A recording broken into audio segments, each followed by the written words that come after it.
Previously on The Accidental Bicycle Tourist. For me, the life was not to end the journey. That was taboo because it was the success of my life. That was Heinz Stücke, who has been called the man who wanted to see it all. In episode 50, the first part of this two-part interview, I traveled by train to meet Heinz in his home in Hövelhof, Germany, and brought along a Christmas cookie tin filled with 500 scraps of paper, each with a keyword or phrase on it. Heinz and I took turns randomly drawing papers to prompt each of his stories. If you have not already listened to episode 50, you might want to do so before listening to this one. Or not, that's okay too.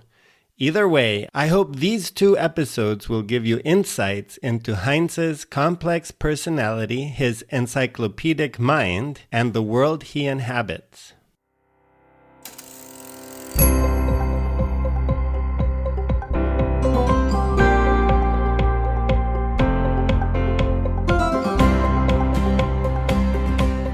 You're listening to The Accidental Bicycle Tourist. In this podcast, you'll meet people from all walks of life and learn about their most memorable bike touring experiences. This is your host, Gabriel Aldaz. Hello, bicycle touring enthusiasts. Welcome to episode 51 of the Accidental Bicycle Tourist podcast. 51 is a very appropriate number for this episode because that's the number of years that Heinz Stücke was away from Hövelhof, from 1962 until 2014. Capturing Heinz's 51-year journey in 2 hours of podcasts is a bit like asking you to open your front door and walk to the top of Mount Everest in 2 hours. Dinner is done and we are ready to resume. By the way, I had a look at the map in your room. The one with all your routes drawn in different colors. You can't really follow it. If you have the colors, you have every 10 years is another color. Yeah. But sometimes it's so crowded in Europe, I leave it out, It's amazing. Well, it's the reason for my existence. So but if you can do it, you haven't got other commitments, you follow it up. Yeah. So I'm curious, there's a few things I'd like to cover. We still have this many left. No, just kidding. Yeah, go ahead. I'm very curious, if we draw one of these country ones, can we look at some of the associated keywords in your keywords book? Do you have keywords for every country? No, it's not for one country, it's for 1 year. Okay, then for 1 year. It's yearly. Okay, then we choose a year and... It's incomplete. Well, it doesn't matter. Just to give the idea. Because I'm starting it, and I have to have many of the things I have to go through the diaries. And so I stopped it much earlier. It starts 62, 63, but I have not the whole year because I was half a year in when I started out. But you won't understand it because it has stichwort. Every stichwort has a story, but you won't. I only the one, and I have to write a story when I got the stichwort. You tell me a stichwort, I can tell you the story. Okay, I've chosen 1962. I'd like to hear about Audienz by Kaiser Haile Selassie. That is, audience with the Emperor Haile Selassie. I came into Ethiopia. They had a parliament, but it was at the will of the emperor, of course, because he was the ruler of Ethiopia. I was in the newspapers.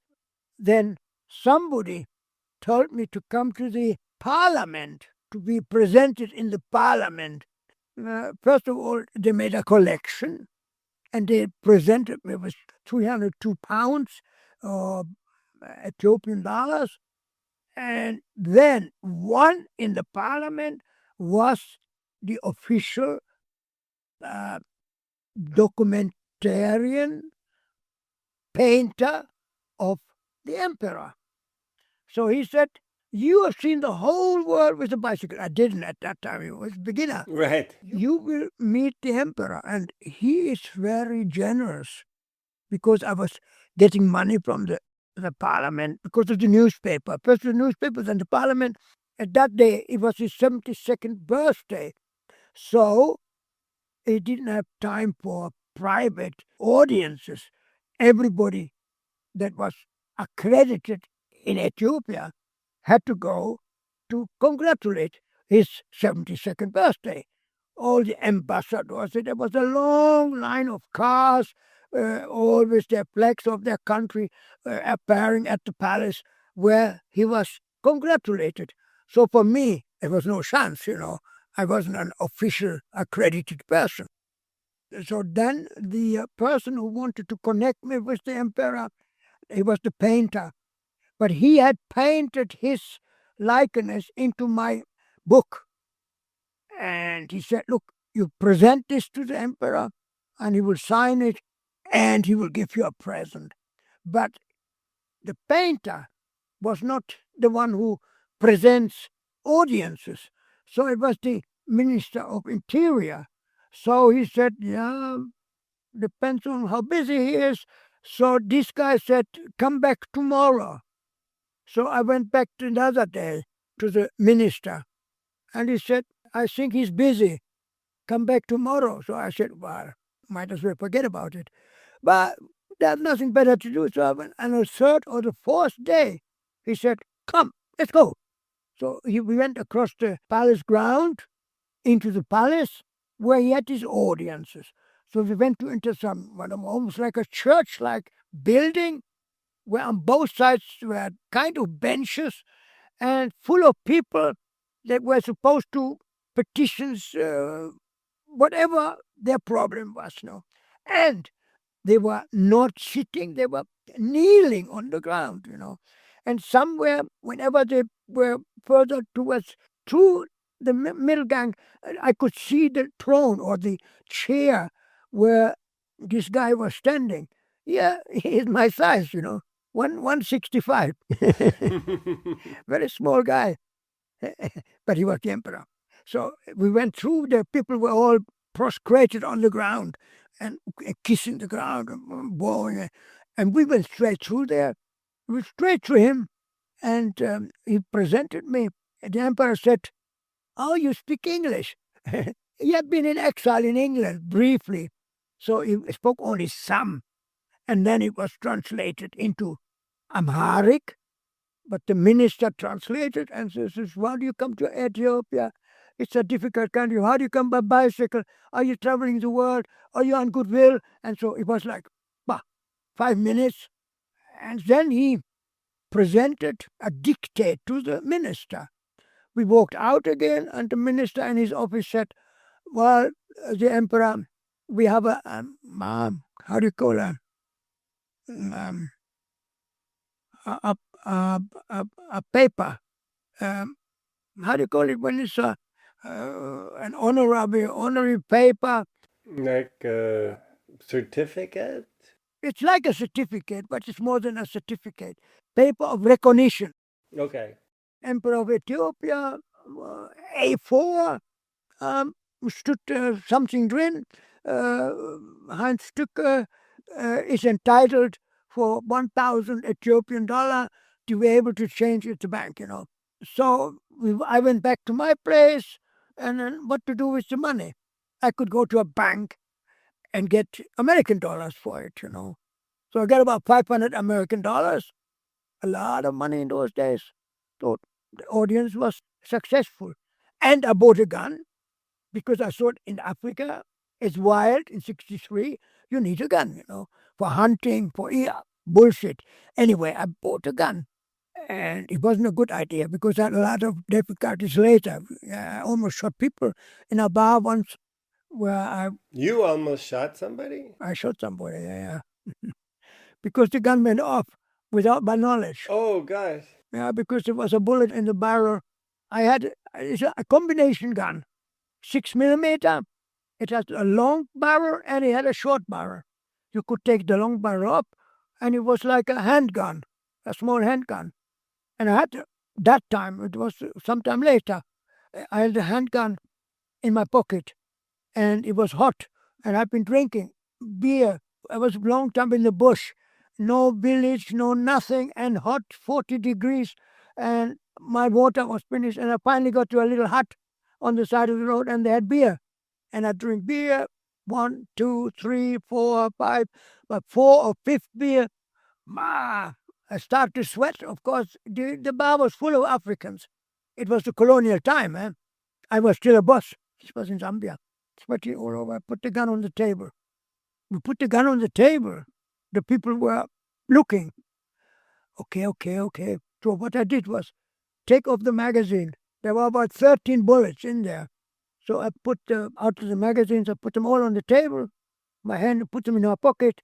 Magazine back in, pull the trigger. Bang! And there's a bullet in the barrel. I shot between 2 people into the wall, you know. Oh. I paid. It was a joke or something like that. I behaved pretty good. And I paid generously a big tip. And I walked out drunk. And up the hill, I barely made it up the hill. I said, look, forget about it. On the ditch, I put my bicycle down, I put myself down there, closed the eyes and fall asleep, you know. And then suddenly something on my face. I look, there was a dog. The dog was licking on my face. Shit, bitch. I woke up as quickly as I could. Then I looked down. There come a white woman come up the hill, you know. She was one of the English in that village, or was that was a village, I don't know. She come to my place. She called the dog back and says, hey, what's wrong? Are you something wrong with you? No. Leave me alone. Bloody hell. How did the men react? There was 20 men in the bar. They did nothing. But they didn't talk, they didn't shout or anything. I was the boss. I had a gun. They didn't have any guns. The talking stopped. It was very quiet in the room. I didn't even talk. I put the money, look at the bell, 7 beers. Cold Castle. Castle comes from South Africa. I don't know, it's still there. I think they still have it. Yeah. I have endless stories where I'm acting stupidly, you know. Of you acting stupidly. Okay. New one. 1981. Yes. Oh, the whole year. Okay. Beginning of 1981, I flew to Mauritius. From Mauritius, I flew to La Réunion. From La Réunion, I flew back to Nairobi. From Nairobi, I had a long time. I got stuck there because I couldn't get a visa for Somalia. Anyway, so eventually I left Nairobi. But the way to the border of Somalia was considered a no area. So you had to go, and police wouldn't let you go until you were on a convoy. So you had several cars together with the whole area between Nairobi to the border.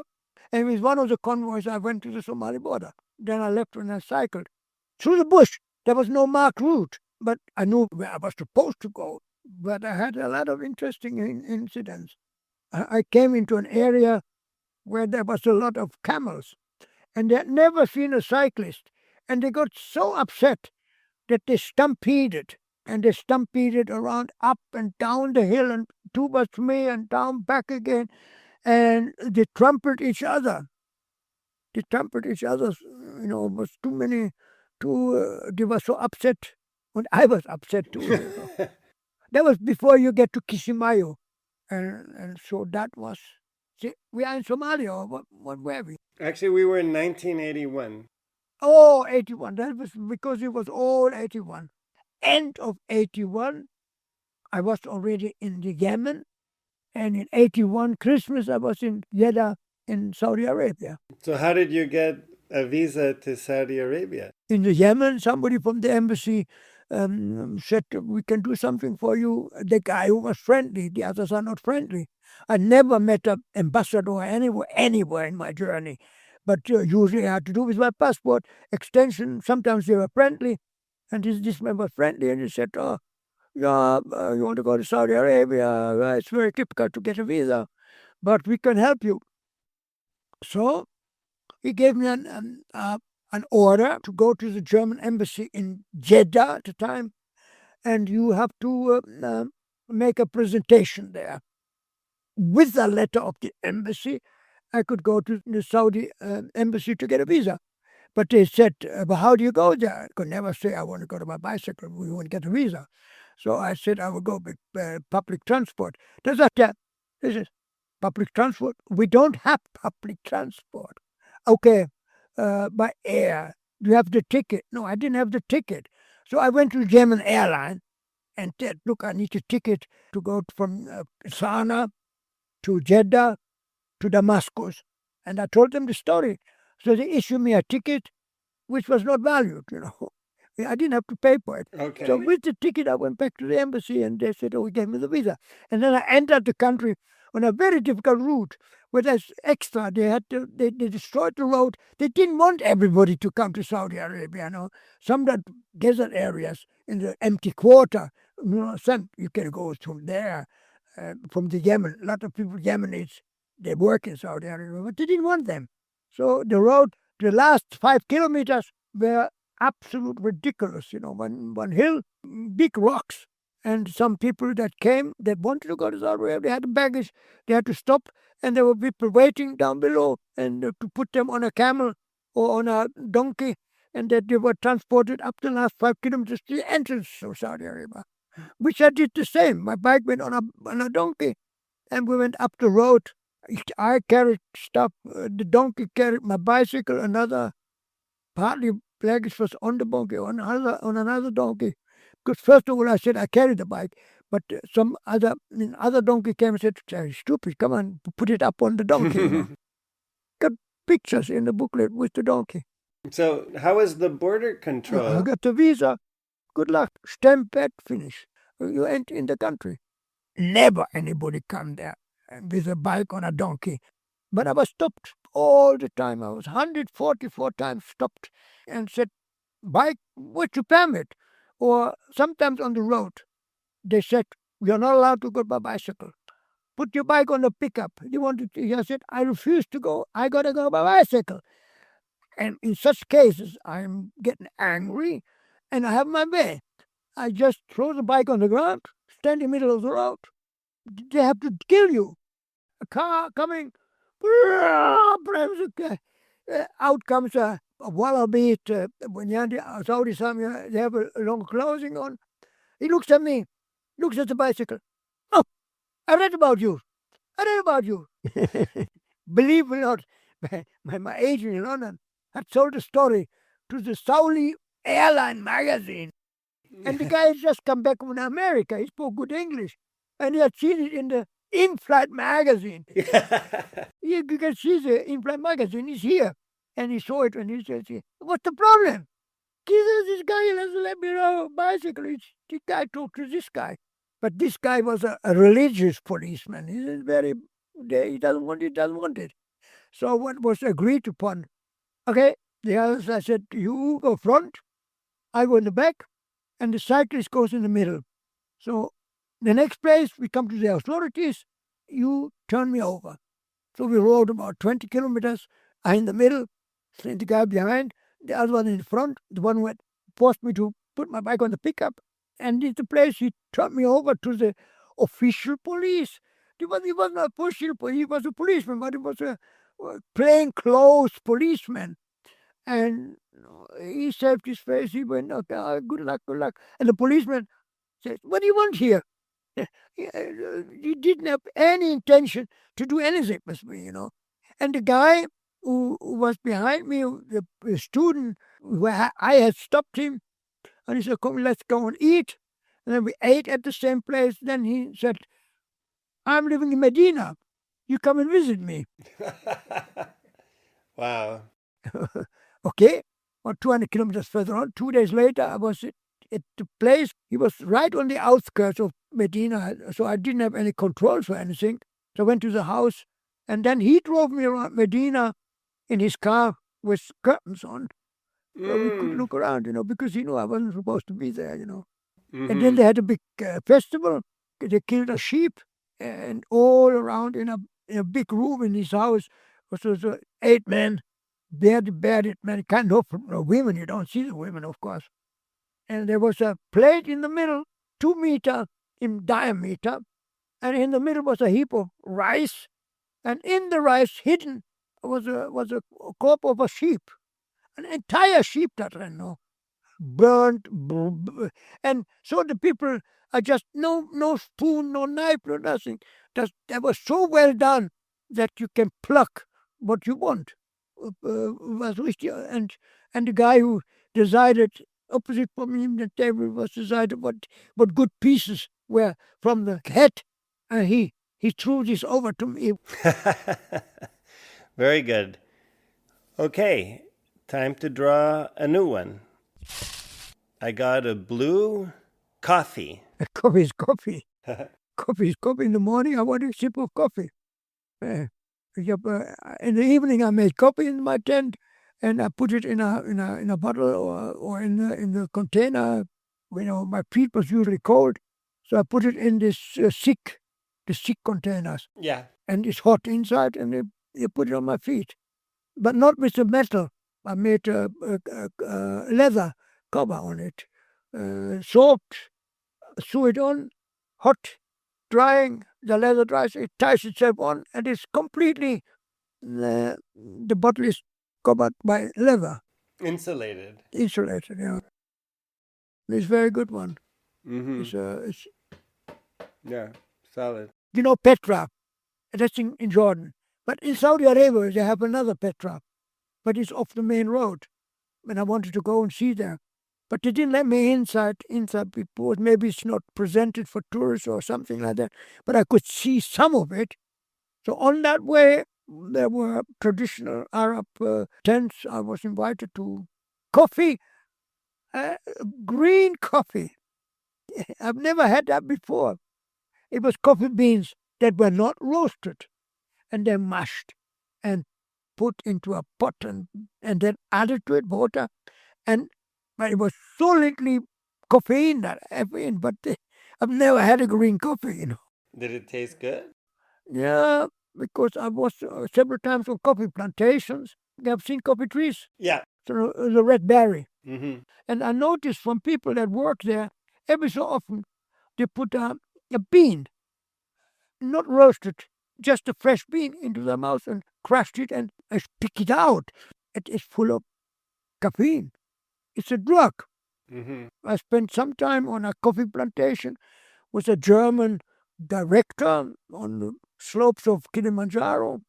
Very good coffee there. And he also did that. He also did. I tried it, of course, in slopes of Kilimanjaro. They have very good coffee comes from Arusha. Yes, it's altitude coffee. There's Arabica. Brazilian coffee is secondary. Arabica is more aromatic, stronger in smell. But coffee is coffee for me. Coffee is coffee. Coffee's coffee. Okay, your turn. What's a goat? It's an animal. Yes. I have nothing to do with goats. Well, for example, sheep. You had a story about this sheep. We went hunting goat. There you go. In Canada. Mountain goat. With really long and big horns. I met a guy in the Amazon, and he was looking for gold. But he was cheated by somebody who provided the how do you call this,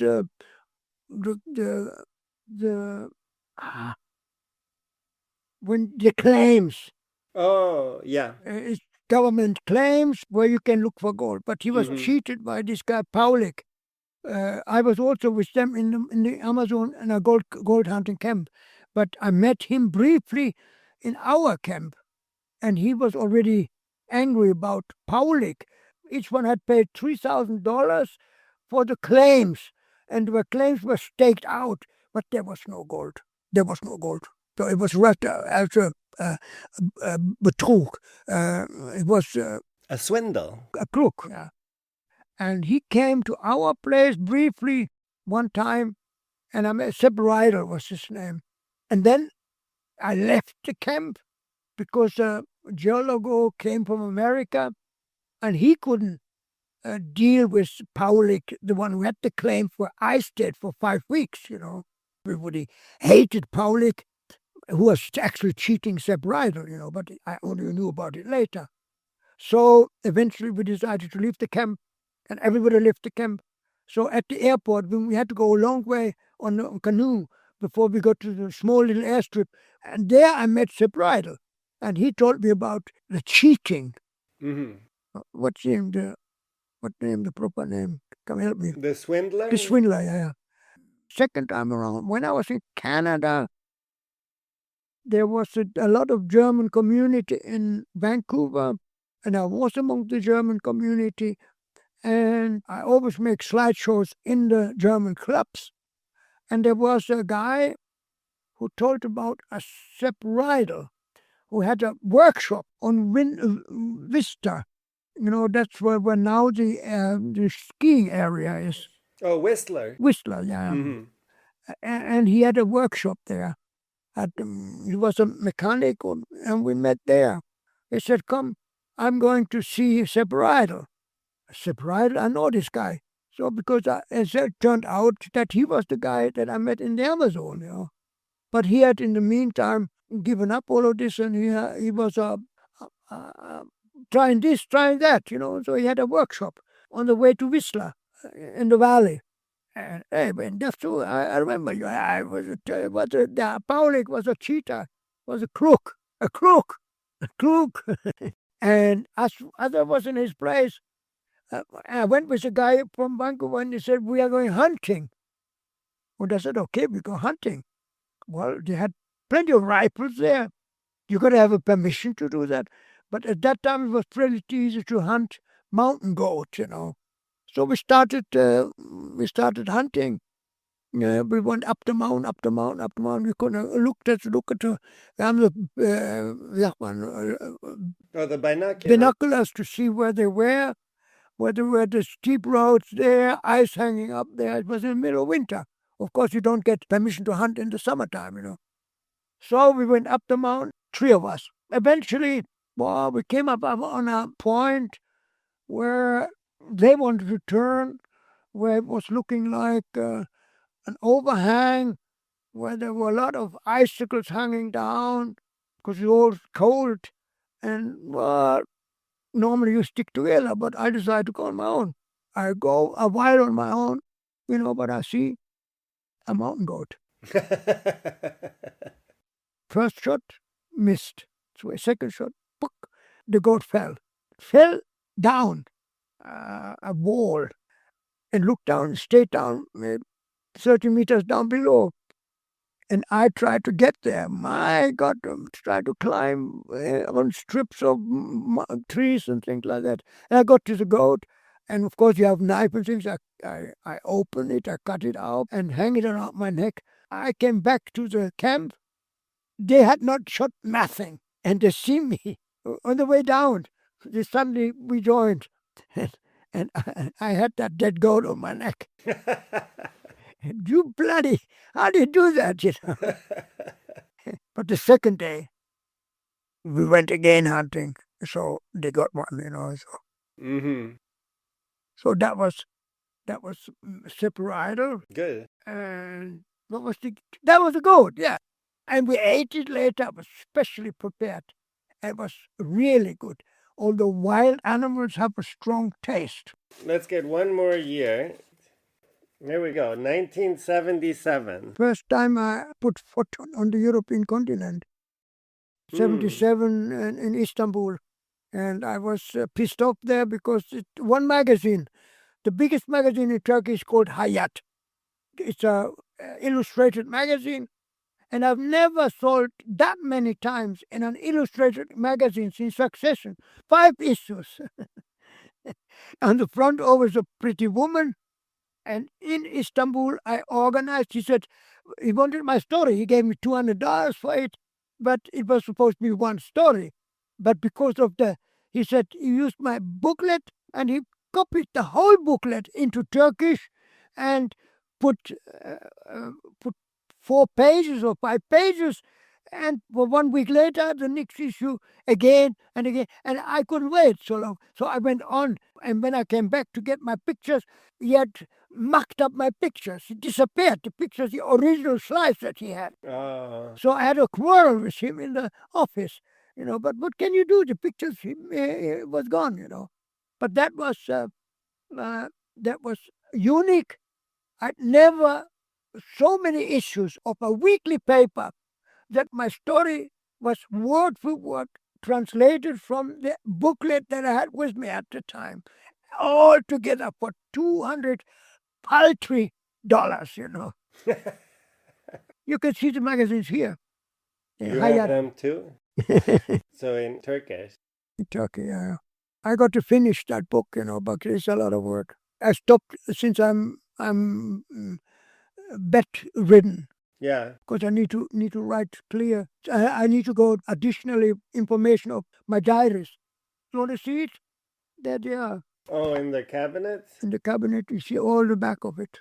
I got endless books for statistics. For every day I make a book. For every day in the whole journey. I got 13 books. A4, 98 pages. For every day I have an entrance. It's a double page. The months, every day is 33 months. Remarks, then is there. Cycle, car, plane, train, tent, invited, hotel, spendings. It's all the statistics for every day of 18,000 days, Mm-hmm. But the books are still there. Well, you can start with number 14 or something like that. You have it. Some books are finished. And every end of the books, because in one book there are 4 years, at the end of the books are 4 years together, and added it all up. So after total distance in 4 years, by bicycle, by train, by airplane, by distance, by that, how many times I sleep in the tent, how many times I paid, how many times. So it's all the statistics and the end of the book, If you want to see one of them, Sure. I'll tell you where to look. Wait. Come on. Zoom. There. Take one, it's maybe 14, or take 3 or 4 of them, and you put them back again. Give me, then I can show you the one which has. There are some that are completed, and some that are not. Here we are. This is total. It's for every year, and that is normally every day. Look here. There's in Indonesia. 1st of December, the 58th country of my travels, kilometers, very little, only 630 in 1 month, which is very little. I had other things to do, and there's by boat 800, by air, and here's incomes. It's R is rent that I paid for, expenses, remarks, and here is the other word is, you could look, see tent, 28 times in rent were paid for. This is amazing that I have paid the whole month in cheap hotels. I paid 28 days out. I slept in the bush 3 times, you see, and there are the statistics. This month, which is December 2004, is here. The distances is 650 kilometers, very little for 1 month. And by car, 1,640. Well, we can look at someone else, because some of it's more interesting, perhaps. Ich fange ja an, auch zu umschreiben. Ich habe so die Notizbücher oder die Tagebücher, da habe ich geschrieben, was am Papier da war. Also Spiral, Heft und so weiter, und die sind alle verludert. Und jetzt schreibe ich die alle um. 18.000 Seiten umschreiben. Hier, da ist ein Buch, das ist schon angefangen. The English translation of what Heinz just said is, I'm starting to rewrite them too. So those notebooks or the diaries there, I have written them on whatever paper was available. That is, spiral notebooks and so on, and they all look tattered and worn out. And now I rewrite them all. 18,000 pages to rewrite. Look, I have already started that book. Back to English. Bloody, yeah, when I switch around and I can't switch back around. Sorry. I used to have exhibitions with the material of my journey in a big hall, used up tires and broken rims. I keep everything, And so it's very interesting what I find on the side of the road. And so I have a large room with all the rubbish of my journey. Where's that? All over in Germany, in France, all over. I did the exhibitions.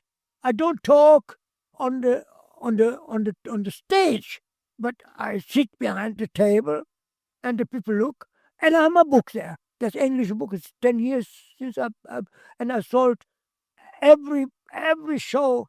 I get money for it, and I sold every time I get €1,500. Okay. So it starts with presentations. Most people have a video or have a film about their journey, So they are in halls. Those travelers show their films, Or, in my case, I only talk. People ask questions and they get answers. And I've had halls of 800 people that I replaced a famous guy. He was an Antarctic explorer. A German guy is called. He has his own boat. He's going to the Polar Stern. He's one of the famous explorer boats going to the Arctic and Antarctic. Mm-hmm. ABT051 is his name. Every German will know because he's an explorer. And he's together with, he walked across the Antarctic, walked across it from one end to the other with Reinhold Messner, the mountain climber. You know Reinhold Messner. No? Mm-hmm. Yes. He climbed all 14 8,000s without oxygen. He's one of the most famous mountain climbers in the world, Yeah. Reinhold Messner.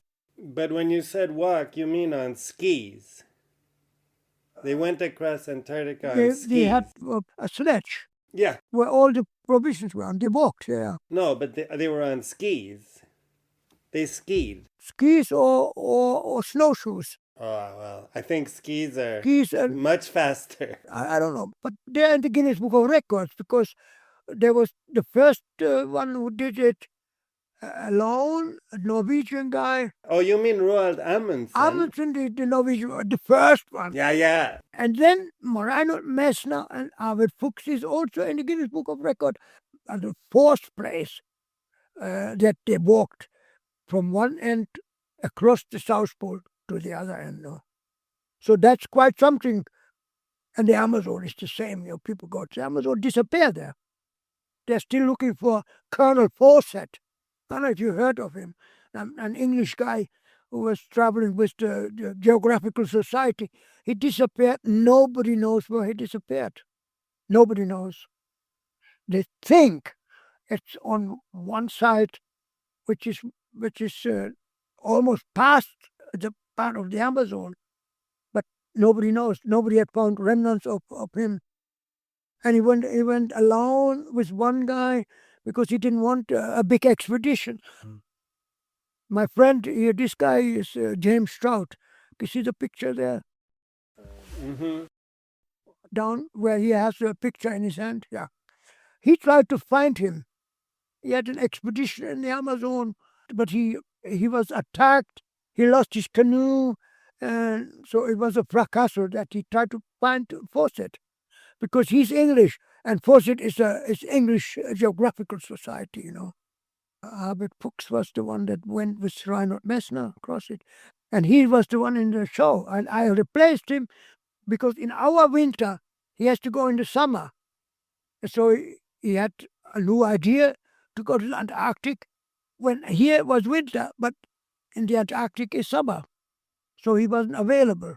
So I replaced him, and I had 800 people in the hall. They were expecting to listen to Arvid Fuchs. Bad luck. And I only had a discussion. And I had 5 minutes applause at the end. And, he said he had never had that in any of his shows, That's great. We want to look at this book of statistics. Take one more white one. Get a good one for the... All of them are good ones. Okay. Oh, Eritrea. It was Ethiopia at the time. So I don't have separate figures. I have, but it's not correct because it was Ethiopia at the time. So Eritrea didn't exist. And we put it another time. Okay, let's do a different one.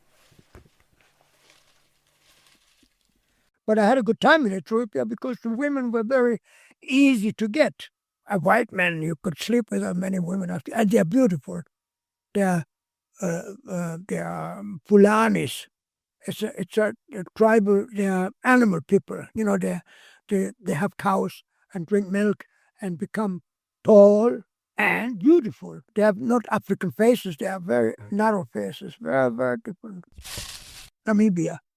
Okay. I have been a number of times there, and it's a good country because it's formerly Germany, and you meet a lot of Germans there, and I did all kinds of things there.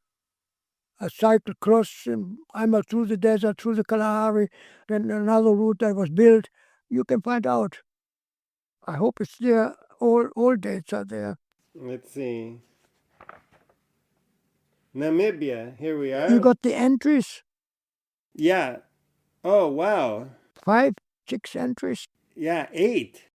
Because I went back once, and I went back to Cape Town because I had a girlfriend there, stay a week, and get back to Windhoek again, And of course, lately I was there quite late, in 2012 or something like that. Exactly, 2012. So this is incredible. Just in Namibia, 129 days and 5,800 kilometers. You can see, because they're long through the Kalahari and long distances, and I'm coming back from Cape Town with a lot of kilometers, So it's some better statistics than others. Here it says, remarks, midnight elephant. Oh, yeah. I was sleeping on the side of the road, and there was a lot of elephants on we have signs, watch the elephants, but it's the main road through the Caprivi Strip, which belongs to Namibia, the long 1,000 kilometer long stretch, very narrow, very long. And it was all national park. Well, it was officially national park, but nobody stopped you for cycling or anything. And one night I set up my tent, and there was sometimes little sort of sideways, how do you call it, stopping for cars, with a little table, with a tree, a rest area. Yeah, rest area. But immediately only a step from the road. There was the table, the tree was there, and it was 3 meters before the bush. And that was the bush behind, It was not a large rest area. The table was a solid rock table. And I always stopped on those places, and sometimes I put my tent there because there was no place otherwise, because there's a ditch on both sides. So that night I heard, in the middle of the night, I heard the trumpet of an elephant. Well, get my flashlight.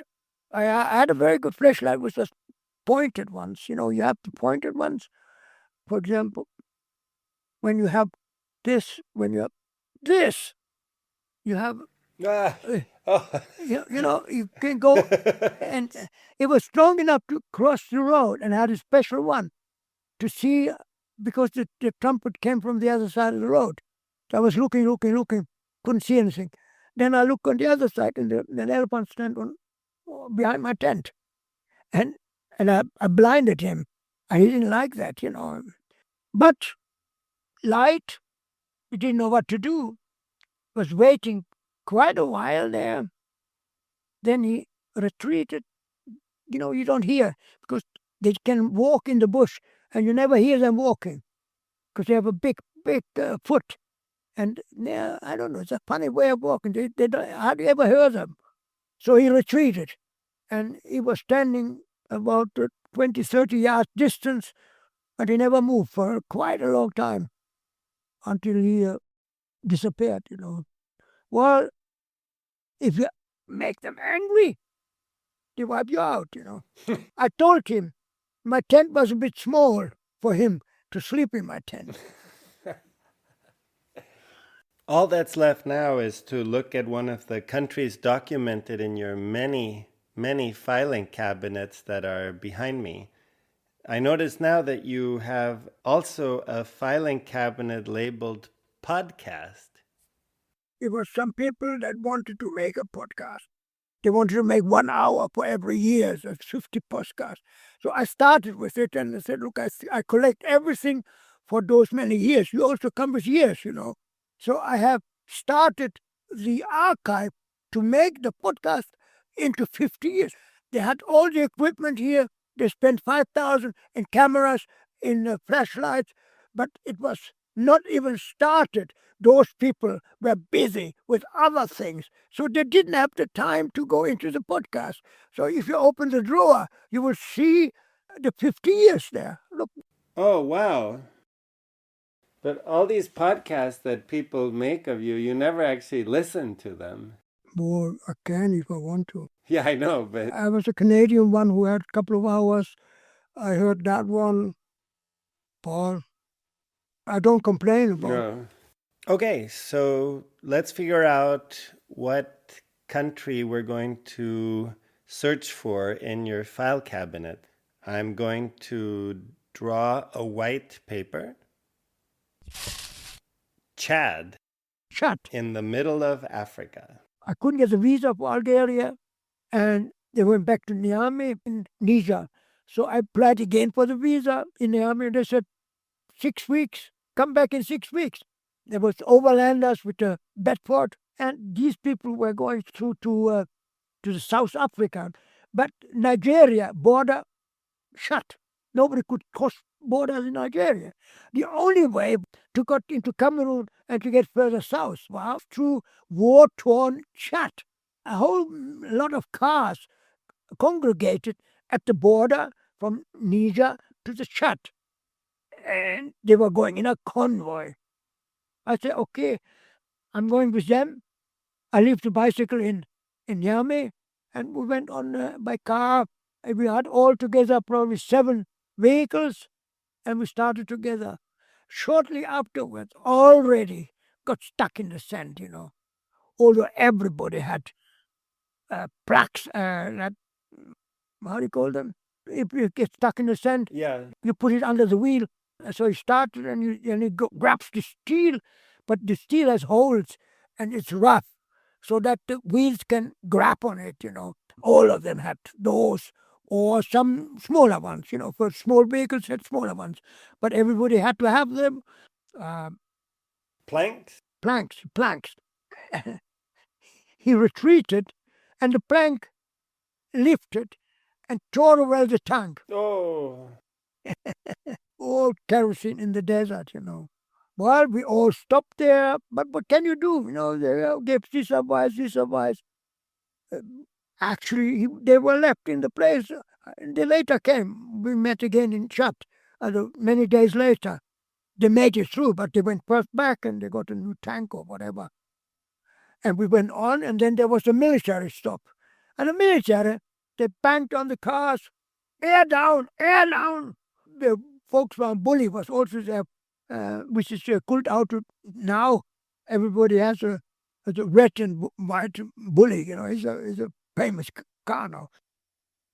They were not going to let the air down, because you can't damage the tire when the air is down. But the police said, no, you don't get through there. Police, there was a military. And they had to put the air down, because the tires become bigger, so they get through the sand, And they came with us with guns, Kalashnikovs. So three of the soldiers got in different cars and they banged around. Everything they saw in animals, they shot at them. But they never hit, because the Kalashnikov and the antelope, I mean, they're 300, 400 meters.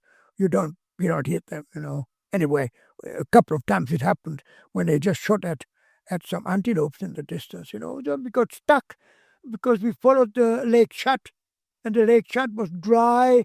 It appeared to be dry, and some on the edges where it was really dry, you could drive better because it was smooth.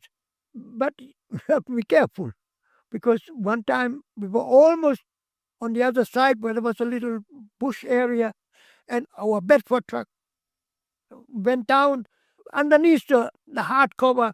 Was the muddy ground, was water underneath, And then we got stuck there a day and a half, tried everything, digging and pulling and pushing and digging and pulling and pushing. Finally, the Gideon with the winch, they had to find a place where they can hold it on. And then with everybody, we finally got the car out. But the car was already standing like this, On one side it was hard, but the other side it was sunk into. And then we got together, we got to Jamena, and the city was shot up everywhere you look with bullet holes in the houses, I took pictures. So are those here in the... Some pictures are there. I can look under Chad in your... Oh, you cannot. They are not completely done because I'm selecting them, and they get printed, and there are pictures on them. But the chat would be there. Which Should I look? I've lost the ones that because somebody wanted to copy them and they never returned. But you can see the cars, and you can see the car that was sunk in the mud. You have to hold them against the light. Yeah. Here's Chad. Sit down, look at the... Yeah. Or you can have a viewer, but you must not look at the light because let me have a look. Is it, what does it say on the... Yeah, this is I had them made, 4,000 euro for 5,000 view packs, and they used a wrong plastic. So if you look directly, you see the plastic and nothing else, But you can look at diffuse light. If you don't look at the light, you look at the light ceiling, then you can see it the proper way. There are 100,000 pictures there. In the file cabinet. Plenty of work to do. Let's have a look. But I have done about 80 countries already done, but I have 240 countries there. Countries and territories. Wow, here's a truck. You will see them all. These are lining up when they're starting. It was still at the border from Chad. We killed a sheep there. We ate. We barbecued a sheep before we went into the Chad. Yeah, I see it. Okay, that's that one.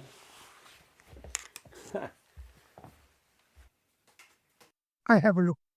Yeah. Oh, this is the car that had the breakdown. Oh. All right. One more. I get the idea. Well, you see them all now. Yeah. This is James Strout. We saw a sign, which was a sign into the death. James is still alive now. Yeah, of course. Born in 1960. I was born in 1940. There's one there with a sign in his hand. That's James. Really? You cannot recognize him, of course. No. I don't recognize him, but his skin is so dark in this.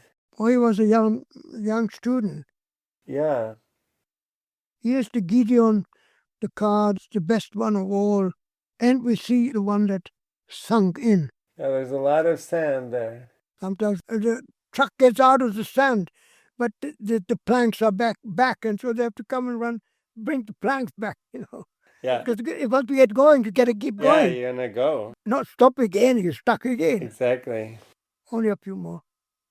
When you want to see them, you want to see them all, of course. Yeah. There's the bullet marks in the walls. Well, I was a bit careful, but James thought, don't take pictures. We are all in trouble. All right. So that was the shot. That was it. Your story illustrated. Yeah, another one. No, I'm gonna go to bed soon. You're not allowed to go to bed. What do you mean? Nobody sleeps here. Uh, More questions? no, that's it. You're dead. I'm shutting down. Settling down. I'm just starting. Now the working starts. So, in the morning, you'll be asleep. Not really, because I sleep 4 hours. That's all I sleep. 4 hours? All my life, not all my life. When I'm cycling 150 kilometers and I go in the tent and there's no reason, so I fall asleep at 11 and I get up at 6 or 7 in the morning. So that's like 7 hours, In the morning, I got up and peeked into the living room from the hallway. Heinz was clearly getting some of his 4 hours of nightly rest. I stepped into the exhibition room, packed with Heinz's memorabilia. There was his primary bicycle, the heavy, custom-built steel 3-speed machine with 26-inch wheels that he rode for 480,000 kilometers from 1962 until 2004. The bicycle had been stolen 6 times, but was recovered each time. It featured leather saddlebags and a leather trunk in the back. Mounted in front of the custom double handlebar were 2 cylindrical bags, the larger one perhaps for a tent and the smaller one for a sleeping bag. Place names such as Lima, Mauritius, Prague, and Havana had been written in neat white capital letters on the black frame and fenders. And of course, there was a map of the world with the routes displayed within the triangle of the frame. The 9 Brooks saddles that Heinz used over the years were laid out in a circle under the bike. On another wall, sections of some of the 150 tires and untold number of inner tubes that Heinz required during his journey were on display. Then there was the poster that listed all of the Christmases that he had spent around the world. Of these, Heinz and I managed to discuss only his 1981 Christmas at the German embassy in Jeddah, Saudi Arabia. His 52nd and final Christmas on the road was spent in Paris, France, where he wrote, "Alone in the bunker." As I was wrapping up my tour of the exhibition room, Heinz woke up. After breakfast, I had one final question for him. You've probably heard this question many, many times, but do you have any regrets? There's a song about I have no regrets. If you have decided that that's your life, you work until the last minute, and there's no end to it. Basically, I oblige myself. I have no choice, because your self-discipline says, this is what you want to do. This is what you get recognition for.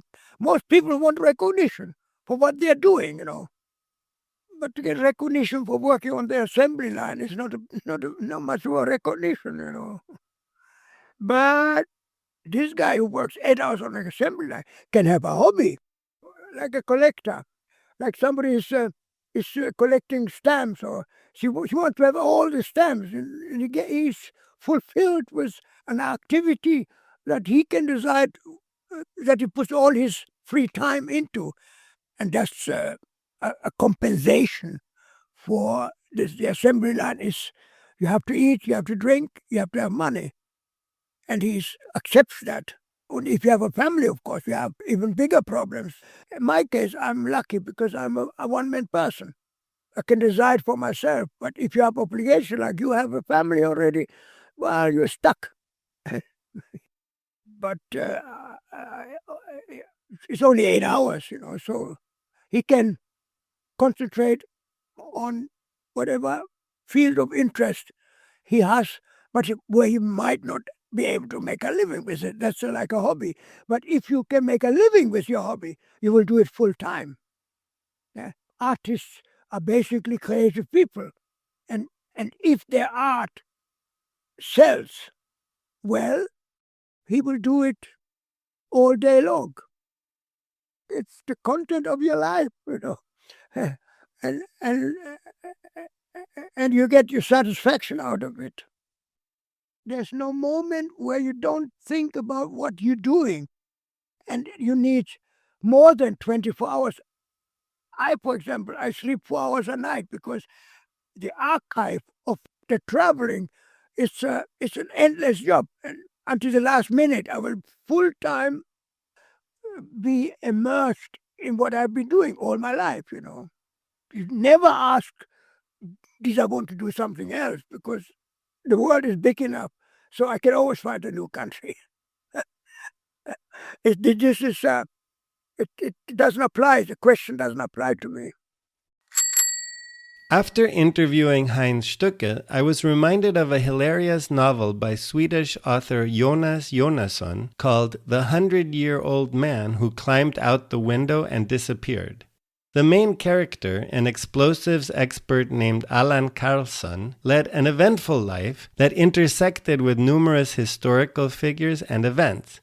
For instance, Allan saved Franco's life during the Spanish Civil War and worked with J. Robert Oppenheimer to develop the atomic bomb. Similarly, Heinz managed to get an audience with Ethiopian Emperor Haile Selassie. While in Mexico, he witnessed the famous Black Power salute at the 1968 Olympics and worked as a photographer at the 1970 World Cup, gaining free access to the best games, including the final starring Pelé. At a presentation, he took the place of famous German explorer Arvid Fuchs and spoke to an audience of 800, who then gave him a long applause. I learned all of this about Heinz, even though we went through only a small fraction of the 500 pieces of paper in my cookie tin. If you dug deep into the tin, you would find papers with words such as leeches, Nauru, yacht, East Timor, and infected wound. I am convinced that Heinz would have something to say about each and every one of these. And even though he is confined to his bed, I wouldn't rule out that on his 100th birthday he would climb out the window, get on his bicycle, and disappear.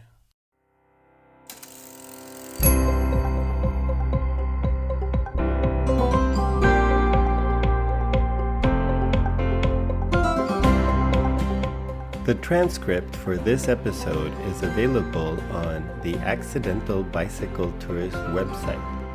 I welcome feedback and suggestions for this and other episodes. You'll find a link to all contact information in the show notes. If you would like to rate or review the show, you can do that on your favorite podcast platform. You can also follow the podcast on Instagram. Thank you to Anna Lindenmeyer for the cover artwork and to Timothy Shurtell for the original music. This podcast would not be possible without continuous support from my wife Sandra. And thank you so much for listening. I hope the episode will inspire you to get out and see where the road leads you. What was the last one? Well, I didn't even look at the last one. That was the goat. Goat. Goat? Isn't that a disease also? No. A gout. Gout. You've heard it. Yeah. Goat.